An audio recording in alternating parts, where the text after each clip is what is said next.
வணக்கம், நான் உங்க அபிஜித். திமுக கட்சிக்கு முட்டு கொடுக்கறதுக்காகவே இங்க நிறைய யூடியூப் சேனல்லாம் செயல்பட்டு இருக்கு. அதுல நிறைய ஹைனாக்கள் வேலை பார்த்துட்டு இருக்கு. அந்த ஹைனாக்களுடைய வேலையே திமுக கட்சிக்கு முட்டு கொடுத்து பேசுறது, அல்லது யாராச்சும் திமுக ஆட்சி அதிகாரத்தை விமர்சனம் பண்ணிட்டாங்கன்னு வச்சுங்களேன், அவங்களுக்கு பதில் சொல்றேன் பேர் வழின்னு சொல்லி அவங்கள போய் கடிச்சு வைக்கிறது, பராண்டி வைக்கிறது. இதைத்தான் அந்த ஹைனா கூட்டங்கள் தொடர்ந்து செய்யும். அதுல ரெண்டு முக்கியமான ஹைனாக்கள் தான் இதுக. இந்த ஹைனாக்கும் மற்ற ஹைனாக்களுக்கும் இருக்கக்கூடிய வித்தியாசம் என்னன்னா, மற்ற ஹைனாக்களை மற்ற கட்சியினருக்கும் பொதுமக்களுக்கும் பிடிக்காது. ஏன்னா என்னடா அப்படி முட்டு கொடுத்து பேசிக்கிட்டு இருக்காங்களே அப்படின்னு. ஆனா இந்த ரெண்டு ஹைனாக்களை திமுக கட்சிக்காரங்களுக்கே பிடிக்காது.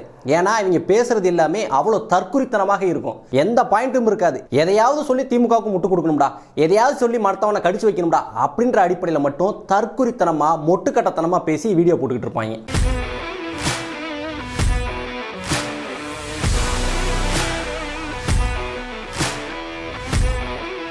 அண்ணா பல்கலைக்கழக மாணவியினுடைய அந்த பாலியல் வழக்குல திமுகவை கழுவி ஊத்துறாங்க மக்கள்.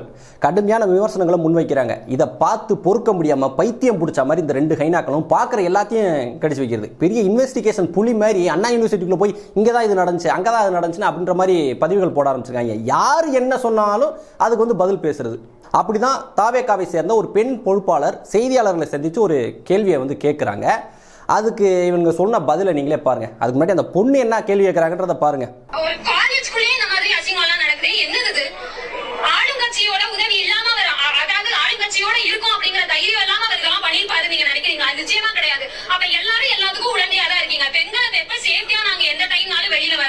இந்த பெண்மணி கேட்கறதுல எந்த தப்பும் கிடையாது. சரியாகத்தான் கேள்வியை கேட்கிறாங்க. அவன் எப்படி ஒரு பல்கலைக்கழகத்துக்குள்ள போய் ஒரு பல்கலைக்கழக மாணவி மீது இப்படி பண்ணிட முடியும்? அப்ப அவனுக்கு அரசியல் பின்புலம் இருக்குன்ற அந்த திமிர்ல தானே அவன் இந்த பண்றான் அப்படின்ற ஒரு ரொம்பவே லாஜிக்கலான ஒரு கொஸ்டின் கேட்கறாங்க. அதுக்கு இந்த தற்குறி பதில் சொல்றேன்ற பேர்ல என்ன பேசுறான்னு பாருங்க. நீங்களும் காலேஜ் தான் படிச்சேன்னு நீங்க சொல்றீங்களே, நீங்க காலேஜ் படிக்கும் போது அதை நீங்க போன வருஷம் முந்தின வருஷம் முடிச்சிருப்பீங்கன்னு வச்சுங்க, நீங்க முடிச்சிருப்பீங்க. சோ உங்களுக்கு இது எப்படி பாதுகாப்பு இல்லாம தான் நீங்க காலேஜ்லயும் படிச்சீங்களா? முதல் கேள்வி. பாதுகாப்போட தானே படிக்கிறீங்க. இந்த அளவுக்கு ஒரு தைரியமா மைக்க பிடிச்சிட்டு ஒரு பொதுமக்களுக்கு முன்னாடி சரி, டிவி முன்னாடி சரி மைக்க பிடிச்சி நீங்க பேசுறீங்கன்னா, அப்ப உங்களுக்கு இங்க தைரியம் வந்து நினைக்கிறீங்க? எல்லாமே இந்த திராவிட கட்சிகளாலதான்மா. ஒண்ணு புரிஞ்சுக்கோங்க. பெரியார், அண்ணா, கலைஞர், எம்ஜிஆர், ஜெயலலிதா இவங்களாலதான் உங்களுக்கு இந்த அளவுக்கு ஒரு தைரியம் வந்துச்சு. அவங்க கொடுத்த தைரியம் தான். அந்த பொண்ணு கேட்ட கேள்விக்கும் இவங்க சொன்ன பதிலுக்கு ஏதாச்சும் சம்பந்தம் இருக்கான்னு பார்த்தீங்களா? இந்த மாதிரி தான் நம்ம ஒரு கேள்வி கேட்டால் நம்ம அசந்து போகிற மாதிரி ஒரு பதிலை சொல்லுவாங்க. அதான் அந்த திமுக தற்குறிகளுடைய வேலையே. அந்த பெண்மணி என்ன அந்த கேள்வியை கேட்குறாங்க, எதற்கு அண்ணா பல்கலைக்கழகத்துக்குள்ள எப்படி நடந்துச்சு? பாதுகாப்பாக இருக்க வேண்டிய ஒரு மாணவிக்கு உச்சகட்ட பாதுகாப்பு இருக்க வேண்டிய இடத்துல எப்படி இது நடந்துச்சுன்னு கேட்டால், நீ பாதுகாப்பா தானே இருக்க, அதுக்கு காரணம் யாரு? திமுக தானே. அதுக்கு அப்படி பார்த்தா இந்த பெண்ணுக்கு நடந்த அவலத்துக்கும் திமுக ஆட்சி தான்டா காரணம். இப்ப நடக்கிறது திமுக தான். இந்த திமுக ஆட்சி காலகட்டத்தில் தான் இந்த ஞானசேகரன்றவன் அந்த பெண்ணை எப்படி பண்ணிட்டான், அதுக்கு பொறுப்பேற்க வேண்டியது திமுக தானே. அது மட்டும் இல்லாமல் இன்னொன்று சொல்ற, நீ எப்படி இப்படி பொதுவெளியில பேசுற, தைரியமா பேசுற, அதுக்கு காரணம் யாரு? அண்ணா, கலைஞர் தான். ஏன்னா அதுக்கு முன்னாடி பெண்கள் ஊமையா இருந்தாங்க. அண்ணாவும் கலைஞரும் போய் தான் ஒவ்வொரு பெண்ணோட நாக்கிலையும் அச்சாணியை வச்சு எழுதிட்டு வந்தாங்க. அதுக்கப்புறம் தான் பெண்கள்லாம் பேச ஆரம்பிச்சாங்க. எப்படி ஒரு பைத்தியக்கார மாதிரி பேசிக்கிட்டு இருக்காங்க பாருங்க. ஏங்க, ஒரு தொடர் குற்றவாளி அந்த ஞானசேகரன்றவனுக்கு குற்றம் பண்ணுவதான் பொழப்பாவே இருந்திருக்கு. அவன் பண்ணாத குற்றம் இல்லைன்னு சொல்லலாம். ஆள் கடத்திருக்கான், வீடு வீடா பூந்து திருடி இருக்கான், பாலியல் குற்றங்கள், இது மாதிரி பண்ணாத குற்றமே இல்லைன்னு சொல்லலாம். அவ்வளோ குற்றப்பட்டியல் நீண்டுகிட்டு போது பிறந்ததுலேருந்து அவன் குற்றவாளியாவே இருந்திருப்பான் போல இருக்கு. அப்படியான ஒருத்தன் சுதந்திரமாக அண்ணா பல்கலைக்கழகம் மாணவர்கள் படிக்கக்கூடிய இடத்துல சுதந்திரமா உலாவிக்கிட்டு இருக்கான். இந்த பெண்ணுக்கு இப்ப நடந்துச்சு இல்லையா, இதே மாதிரியான சம்பவம் இதே அண்ணா பல்கலைக்கழகத்தில் ஒரு மாணவிக்கு 2014 இந்த ஞானசேகரன்றவே பண்ணியிருக்கான். எப்படி தொடர்ந்து ஒரே குற்றத்தை ஒருத்தர் திரும்பி திரும்பி பண்ணிக்கிட்டு இருக்கான்? ஒரு பல்கலைக்கழகத்துக்குள்ள எப்படி அவன் சுதந்திரமா போய்கிட்டு வந்துகிட்டு இருக்கான்? இவனை ஏன் இவ்வளவு குற்றங்கள், தொடர் குற்றங்கள் செஞ்சாலும் இவன் எப்படி சுதந்திரமா வெளியே நடமாடிட்டு இருக்கான்? காவல்துறை எப்படி இவனை நடமாட விட்டுச்சு அப்படின்ற மாதிரியான தான் அந்த பெண்மணி கேள்வி கேட்கிறாங்க. அதுபோக எப்படி இந்த மாதிரி ஒரு தொடர் குற்றவாளி, ஒரு கொள்ளக்கார, திருட்டு பையன், மொள்ள மாதிரி பையன் எப்படி திமுக கட்சியில இருக்கான்?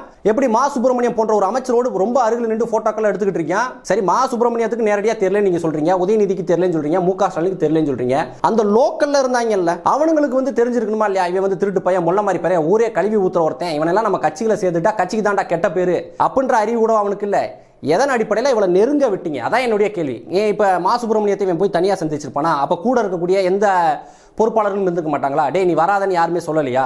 எப்படி இவன் போய் கூட நின்றான்? அது போக இன்னொரு புகைப்படமும் இருக்கு. ஒரு மா சுப்பிரமணியம் ஒரு வீட்டில் உட்காந்து சாப்பிட்டு இருக்காரு. பின்னாடி ஞானசேகரனுடைய படம் இருக்கு. இந்த ஞானசேகர் வீட்டுக்கு எதுக்கு மா சுப்பிரமணியம் போனாரு அப்படின்னு சொல்லி நேற்றைய விவாதத்தில் பாமகவினுடைய வழக்கறிஞர் வந்து கேள்வி கேட்கிறாரு. இதுக்கு என்ன பதில் வச்சிருக்கீங்க? மா சுப்பிரமணியம் எதுக்கு அந்த வீட்டில் சம்பந்தமே இல்லாம போய் உட்காந்து சாப்பிட்டுக்கிட்டு இருக்காரு? அது மட்டும் இல்லாமல் இப்படி ஒரு குற்றம் நடந்து விட்டது என்பதற்காகவே திமுக யாரும் குறை சொல்ல. அந்த குற்றத்திற்கு பிறகாக திமுக என்ன நடவடிக்கை எடுத்தது, அவங்க எப்படி செயல்படுறாங்க, அவங்களுடைய செயல்பாடுகள் சரியில்லைன்னு தான் இங்க மக்கள் குற்றம் சொல்லிட்டு இருக்காங்க. அதுவே இந்த திமுக ஹைனாக்களுக்கு புரிய மாட்டேது. மக்களுடைய கோரிக்கை என்ன, எதிர்க்கட்சிகள் என்ன சொல்றாங்க அப்படின்றது புரியல. இதை சொன்னா அதுக்கு ஒரு பதில் வந்து இந்த தற்கூரி வச்சிருக்கேன். அது என்னன்னு பாருங்க. திரும்பி திரும்பி நீங்க கேக்குறீங்க எப்படி வந்து காலேஜுக்குள்ள வந்து போனா அந்த காலேஜுக்குள்ள பிரச்சனை நடந்துச்சுல அந்த சம்பந்தப்பட்ட இடத்துல எப்படி போய் அந்த போலீஸ் போய் அந்த இடத்துல பாதுகாப்பு கொடுக்க முடியும்? அது கொஞ்சம் சிந்திக்கணும்ல. இது எல்லாமே பாத்தீங்கன்னா யாரோட கண்ட்ரோல்ல இருக்கு? ஒன்றிய அரசு கண்ட்ரோல்ல இருக்குமா? இது தயவு செய்து புரிஞ்சுக்கோங்க. அது புரியாம நீங்க போராட்டம் பண்றீங்க. ஏதோ விஜய் அவர்கள் மேல உள்ள மோகத்தினால நீங்க பேசுறீங்க.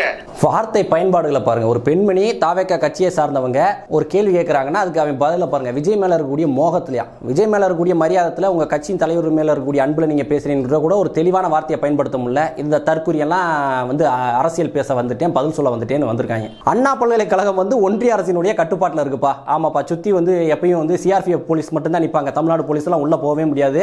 அங்க பாத்தீங்கன்னா நேரட்டா அங்க இருந்து தான் எல்லாமே கண்ட்ரோல். ஏன்டா தற்கூரி, அங்க இருக்கவங்களுக்கு பூராமே சம்பளம் போறது தமிழ்நாடு அரசு தான்டா. அந்த பல்கலைக்கழகத்தை கட்டினது தமிழ்நாடு அரசு தான்டா. அதுக்கு வந்து வேந்தர் தான் வந்து ஆளுநர். துணைவேந்தரை நியமிப்பதில் தமிழ்நாடு அரசும் ஆளுநரும் சேர்ந்து முடிவு பண்ணி துணைவேந்தரை நியமிப்பாங்க. அந்த துணைவேந்தரை நியமிப்பதில் ரெண்டு பேத்துக்கும் இடையில லடாயி. அதனால தான் இன்னைக்கு வரைக்கும் துணைவேந்தரை நியமிக்க முடியல. அதுக்காக ஒட்டுமொத்தமா அதுக்கும் தமிழ்நாட்டுக்கும் சம்பந்தமே இல்லை. நேரடியா வந்து மத்திய அரசு கட்டுப்பாட்டில் தான் இருக்கு. மத்திய அரசு தான் அதுக்கு பாதுகாப்பு கொடுக்கணும் அப்படின்னு வந்து பேசுவது எவ்வளவு பெரிய ஒரு அயோக்கியத்தனமான ஒரு பேச்சு. சரி, அது மத்திய அரசு கட்டுப்பாட்டில் தானே இருக்கு.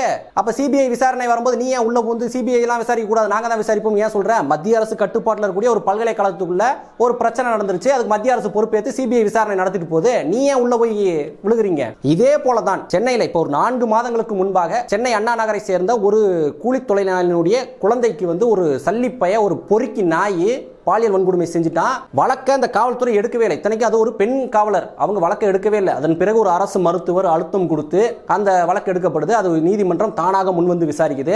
எனவே காவலர்கள் மீது எங்களுக்கு நம்பிக்கை இல்லை, சிபிஐ விசாரணைக்கு மாத்த போறோம்னு சொல்லும்போது இதே திமுக அரசு சிபிஐ விசாரணைக்கெல்லாம் போகக்கூடாது, நாங்க தான் விசாரிப்போம் சொன்னாங்க. அதே போல இந்த பல்கலைக்கழக மாணவியினுடைய பிரச்சனைக்கும் அதே மாதிரி சொல்றாங்க. நீங்க தான் யோக்கியங்களாச்சே, உங்களுக்கும் இதுக்கு தான் சம்பந்தமே இல்லையே, ஞானசேகருக்கும் உங்க கட்சிக்கு தான் சம்பந்தமே இல்லையே. எவன் பிடிபட்டா என்ன, எவன் மாட்டினா உங்களுக்கு என்ன? சிபிஐ விசாரிங்க, என்னமோ பண்ணிட்டு போங்க, எங்களுக்கும் இதுக்கு சம்பந்தம்ல பாருங்க, நாங்க சுதந்திரமான ஒரு விசாரணைக்கு அனுமதிக்கிறோம் சொல்லிட்டு நீங்க விலகி கையை தூக்க வேண்டியதானே? எதுக்கு உள்ள வந்து தடுக்கிறீங்க?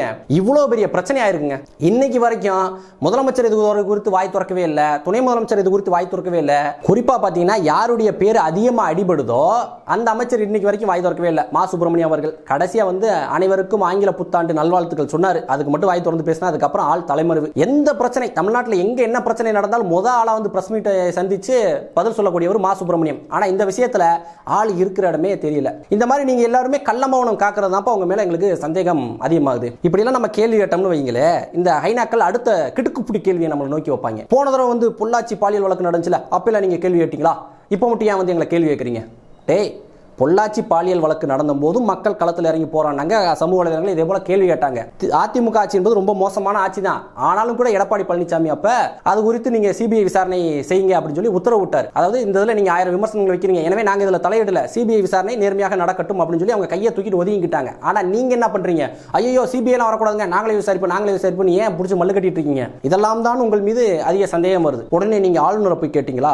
ஆளுநர் மட்டும் துணைவேந்தரை நியமிச்சிருந்தா இந்த பிரச்சனை நடந்திருக்குமா? டே, துணைவேந்தர்ன்றது அங்க என்னடா வாட்ச்மேனாடா? ஞானசேகர் உள்ள போறதையும் வெளியே போறதையும் பாக்குறதுக்கான வாட்ச்மேனா அவரு? துணைவேந்தர் வந்து அங்க இருக்கக்கூடிய நிர்வாகத்தை பார்க்கக்கூடியவர். ஆல்ரெடி அங்க நிர்வாகம் நடந்து கொண்டுதான் இருக்கிறது. அப்ப அதெல்லாம் என்ன பண்ணிட்டு இருந்தாங்க? ஏற்கனவே இருக்கக்கூடிய சிசிடிவி எல்லாம் ஏன் பிரச்சனையாச்சு? அதை ஏன் சரி பண்ணல? அப்ப அந்த நிர்வாகத்தை பண்ணிக்கிட்டு இருக்கிறது யாரு? அவங்களுக்கு சம்பளம் போறது யாரு? தமிழ்நாடு அரசு தானே. அப்ப தமிழ்நாடு அரசு தானே இதெல்லாம் வந்து முன்னாடியே பார்த்துருக்கணும். துணைவேந்தரை நியமிச்சிருந்தா அதெல்லாம் நடக்காதுன்னு பேசுவதெல்லாம் உண்மையிலேயே இந்த பிரச்சனையை முழுக்க முழுக்க மடைமாற்றி விட்டு திமுக தப்பித்துக் கொள்வதற்கான வேலை. இதுல இன்னொரு முக்கியமான குறிப்பிடத்தக்க விஷயம் என்னன்னா, அண்ணா பல்கலைக்கழகத்தில் சிண்டிகேட் மெம்பராக நம்ம உதயநிதி அவர்களே இருந்திருக்காரு. இப்போதும் ஒரு திமுக அமைச்சரும் எம்எல்ஏக்களும் தான் இருக்காங்க. இப்ப இவங்கெல்லாம் சிண்டிகேட் மெம்பரா இருக்கும்போது ஏன் இந்த பிரச்சனைகள்லாம் சரி செய்யல? ஏன் அப்ப இந்த நிர்வாகத்தெல்லாம் சரி செய்யல? இப்போ நீங்கள் சொல்கிறீங்களா அது ஒன்றிய அரசினுடைய கட்டுப்பாட்டில் இருக்குது. ஒன்றிய அரசு கட்டுப்பாட்டில் இருக்கிறதுல இவர் எதுக்குப்பா சிண்டிகேட் மெம்பராக இருக்காரு? அப்போ இதெல்லாம் கேள்விகள் வரத்தானே செய்யும். இப்படி எல்லா கேள்விகளையும் மடைமாற்றும் விதமாக ஒரு இருட்டடிப்பு வெறுப்பு செய்யும் விதமாக இந்த ஊடகங்களை கையில் வைத்துக்கொண்டு இந்த மாதிரி ஹைனாக்களை கதற விட்டுக்கிட்டு இந்த திமுக அரசு மக்களை ஏமாற்றி கொண்டு இருக்கு. எனவே மக்கள் விழிப்புணர்வோடு இருக்க வேண்டும். நாங்கள் மிசாவே பார்த்து பயப்படாதங்க அப்படின்னு இவங்க வாயில பேசிக்கிட்டாலும் இவங்க ஒரு பாட்டியை பார்த்து தான் பயந்துகிட்டு இருக்காங்க. எந்த கொம்பனாலும் இந்த ஆட்சியை குறை சொல்ல முடியாது அப்படின்னு சொன்னாலும் போற வரவெல்லாம் கழிவு ஊத்துற மாதிரி தான் இவங்க ஆட்சி என்பது இருக்கு. எனவே இதை மக்கள் தெளிவாக புரிந்து கொள்ள வேண்டும். இந்த வீடியோ சம்பந்தமான உங்களுடைய கருத்துக்களை கமெண்ட்ல தெரிவிங்க. என்னால் முடிஞ்ச பதில்களை நான் சொல்றேன். வீழ்வது நாமாயினும் ஆள்வது தமிழாகட்டும். நன்றி.